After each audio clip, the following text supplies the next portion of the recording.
तो इंदौर का बीआरटीएस चर्चा का विषय बना हुआ है। जब से मुख्यमंत्री डॉक्टर मोहन यादव ने इस बीआरटीएस को हटाने का ऐलान किया है, तब से ये बीआरटीएस जो है लगातार सुर्खियों में बना हुआ है।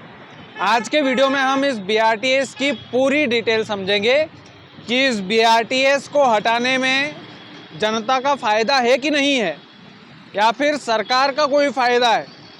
ये बीआरटीएस की शुरुआत जो है 2013 में इंदौर शहर में की गई, यानी कि 10 साल से भी ज़्यादा इस बीआरटीएस को हो चुके हैं।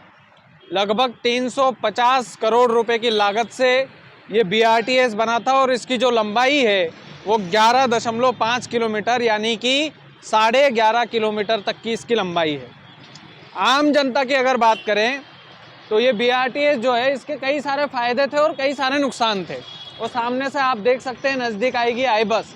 ये आई बस इसमें चलती है, इसमें एम्बुलेंस भी चलती है, यानी कि कोई इमरजेंसी केस हो तो बिना किसी ट्रैफिक के ये आई बस जो सामने आ रही है आप देख सकते हैं, ये बिना किसी ट्रैफिक के सीधे 11 किलोमीटर के रास्ते को नापेगी। और एम्बुलेंस को भी यदि निकलना रहता है तो इतनी स्पीड से सीधे 11.5 किलोमीटर का रास्ता वो नापती है। अब गहराई वाली बात यह है कि इंदौर के इस बीआरटीएस को सरकार हटा क्यों रही है। आखिर क्या कारण है कि इतने लंबे चौड़े रोड को सरकार को हटाने की प्लानिंग करना पड़ रहा है। दरअसल इंदौर का ये ट्रैफिक दिखा दीजिए मनोहर, वो सिग्नल वहाँ पर लगा हुआ है, ट्रैफिक यहाँ तक हो चुका है, देखिए वो पीछे तक गाड़ियाँ लग चुकी हैं। अब ये बीआरटीएस यदि हटा दिया जाएगा तो इंदौर शहर में जो ट्रैफिक की समस्या है वो समस्या से आम जनता को निजात मिलेगा। सबसे बड़ी बात है, मैंने लाइव एग्जांपल आपको बताया, वो सिग्नल वहाँ पर लगा था और ट्रैफिक जो है यहाँ तक लग चुका था। 2 मिनट से ज़्यादा का सिग्नल नहीं होता है और शाम को ये ट्रैफिक और ज़्यादा हो जाता है। अभी तो दोपहरी का समय है जब मैं शूट कर रहा हूँ। तो इंदौर के आम जनता को अगर ये बीआरटीएस हटता है तो जो कार चालक होते हैं, जो बाइक वाले होते हैं, उनको राहत मिलेगी ट्रैफिक से। सबसे पहला फ़ायदा ये। दूसरा जो फ़ायदा है वो सबसे बड़ा फ़ायदा ये है कि अगर इस बीआरटीएस को सरकार हटाने का प्लान कर रही है और अगर ये बीआरटीएस हट जाता है तो ये जितनी चौड़ी सड़क है ये पूरी आम जनता की सड़क हो जाएगी, जैसे भोपाल में हुआ। लेकिन इस बीआरटीएस को हटाने के नुकसान भी है बॉस। एक नुकसान तो यही है कि जिन मरीजों के लिए एम्बुलेंस सीधा ग्रीन कॉरिडोर भी बनता था इंदौर के अंदर, सारे सिग्नल को रोक दिया जाता था और मरीज को कुछ ही मिनटों में 11 किलोमीटर का सफ़र करवा दिया जाता था, इमरजेंसी अगर ज़्यादा ही इमरजेंसी होती थी तो। और एम्बुलेंस इस बीआरटीएस के थ्रू गुजरती थी, तो मरीजों के लिए एक तो परेशानी का सामना हो जाएगा इंदौर शहर के अंदर इस बीआरटीएस के हटने के बाद, क्योंकि ट्रैफिक में ही, सामान्य ट्रैफिक में ही एम्बुलेंस चलेगी। दूसरा जो नुकसान है, जो स्टूडेंट, जो विद्यार्थी आई बस में सफ़र करते थे, जो आम जनता आई बस में सफ़र करती थी, अब उनको घर से जल्दी निकलना पड़ेगा, क्योंकि ये बीआरटीएस जब हटेगा तो आई बस के लिए कोई आम रास्ता नहीं रहेगा, आई बस के लिए कोई सिंगल रास्ता नहीं रहेगा, अलग से कोई रास्ता नहीं रहेगा।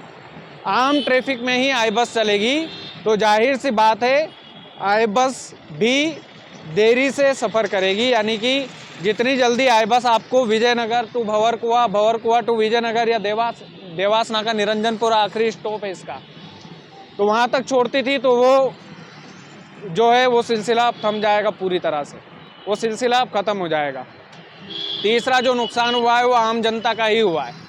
क्या इंदौर के नेताओं ने 10 साल पहले ये नहीं सोचा था कि इतना चौड़ा रोड, हम इतना चौड़ा बीआरटीएस 350 करोड़ रुपए की लागत से हम बना रहे हैं, और 350 करोड़ रुपए की लागत, हम किसका पैसा लग रहा है इसमें? आम जनता का पैसा इसमें लगा है, टैक्स पेयर का, हम जैसे आम लोगों का पैसा इसमें लगा है। कोई नेता अपनी जेब से पैसा नहीं देता है, तो जो 350 करोड़ खर्च हुआ वो हालांकि निकल गया होगा इसमें, क्योंकि 10-11 साल होने को है इस बीआरटीएस को। लेकिन अगर पहले ही ये प्लानिंग कर लेते, इतनी चौड़ाई अगर रोड की पहले से ही होती, तो इंदौर की आम जनता जो आई बस में सफ़र करती थी, उनको जो कंफर्टेबल वाली जो आदत हो गई थी, वो आदत अब छोड़नी पड़ेगी उनको, जल्दी पहुंचने की जो आदत है। तो ये तमाम सारे नुकसान और तमाम सारे फ़ायदे हैं, लेकिन मुख्यमंत्री मोहन यादव ने कहा कि हम इसके लिए लगातार प्रयास कर रहे हैं, कोर्ट वाले प्रयास कर रहे हैं, हम अदालत का दरवाज़ा भी खटखटाएंगे, क्योंकि इंदौर के जो जनप्रतिनिधि है उन्होंने बैठकों में इस BRTS को हटाने की मांग की, और वो मांग केवल इसीलिए हुई होगी क्योंकि इंदौर में ट्रैफिक की समस्या बहुत ज़्यादा है। आप यकीन मानिए कि ये दोपहरी का समय है, नहीं तो मैं विजयनगर के बिल्कुल पास में खड़ा हूँ, वहाँ तक ट्रैफिक लग जाता है 6-7 बजे, लगभग आधे से 1 किलोमीटर तक लाइनें लग जाती है गाड़ियों की। तो आम जनता परेशान होती थी, वो उन परेशानियों से आम जनता को ही निजात मिलेगी। बाकी BRTS हटेगा या नहीं हटेगा ये सरकार जाने, लेकिन मुख्यमंत्री की मंशा है कि जैसे हमने भोपाल में BRTS हटाया है, उसी तरह से इंदौर की इस आईबस वाली सड़क को, इस BRTS को इंदौर से विदाई देना है। अब देखना होगा कि सरकार इसमें कितना सफल हो पाती है। बाकी आप वीडियो को ज़्यादा से ज़्यादा शेयर कीजिएगा। चैनल यदि आपने सब्सक्राइब नहीं किया है तो प्लीज़ कर लीजिएगा। बहुत बहुत धन्यवाद।